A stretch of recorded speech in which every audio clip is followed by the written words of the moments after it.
In February, the U.S. Supreme Court is going to take up the challenge that Donald Trump has filed with them on the 14th Amendment, disqualifying him from the ballot this year. Now, that's not new information. You knew that. Everybody knows that. Donald Trump's lawyers, as I've talked about in other segments, have made the weakest arguments imaginable. And if the Supreme Court were to rule on the merits that each side brings up, Trump would 100% lose. But he's got a lot of his friends on there that he personally put there. So the chances of Donald Trump losing the 14th Amendment challenge at the Supreme Court, very slim, I think. I don't see it happening.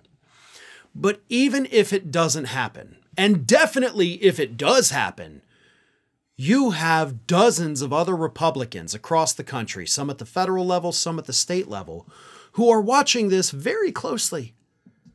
Because whatever the Supreme Court decides and how they word it in their decision could result in a flurry of Republican politicians being banned from the ballot and therefore banned from holding office in the United States. Think of this, right? We've talked extensively, I think everybody has talked extensively about the Republicans who showed support for the Capitol riot as it was happening.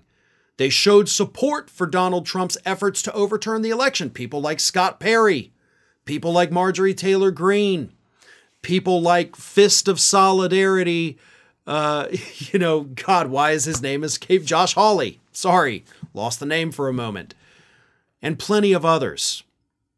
And if the Supreme Court says that, yes, Trump can be banned from the ballot for supporting this, then suddenly all of these other people who showed any kind of support to the people at the Capitol that day in any way, every one of them can be challenged and kicked off the ballot. So this case is not just about Donald Trump. This is about all of them. And I know back in 2022, right, Marjorie Taylor Greene did have that 14th Amendment ballot challenge. She did prevail in that. But with a green light from the Supreme Court, that challenge could come back. Josh Hawley, even with just the fist, that could be seen as support. He could be removed if the Supreme Court greenlights it. Scott Perry, of course, and plenty of other Republican lawmakers, again, at the state and federal level. But even if the Supreme Court rules with Trump, that doesn't mean these other politicians are in the clear. Because the Supreme Court, when they issue their decision, they're going to have a decision in writing. A decision that is filled with words. That's a weird thing to say. You're like, obviously it's going to be filled with words, but listen to me closely. Each word in the ruling of a Supreme Court has a meaning. And those meanings are strict, yet occasionally open to interpretation. So depending on how they issue the ruling, should they side with Donald Trump, these lawmakers could still be in a lot of trouble. Here's what I'm talking about. If they say that the 14th Amendment only does not apply to Donald Trump, but that his actions did support the insurrection, there's your green light. There's your window. That's your opportunity.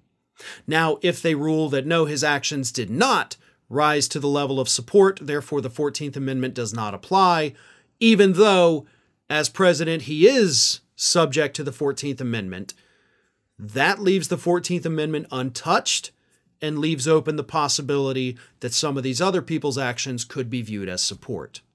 Now, if they say that he didn't support it and the 14th Amendment does not apply, that would be the instance where, okay, you can't go after any of the others. But this court case is going to be more impactful than just Donald Trump's future. It could give us a small enough window where we might be able to get rid of some of these other Republican extremists as well. Hi, everyone. This here is little Athena. And Athena would like to know why you haven't subscribed to Fair and Balanced yet. So please, don't let Athena down. Subscribe today.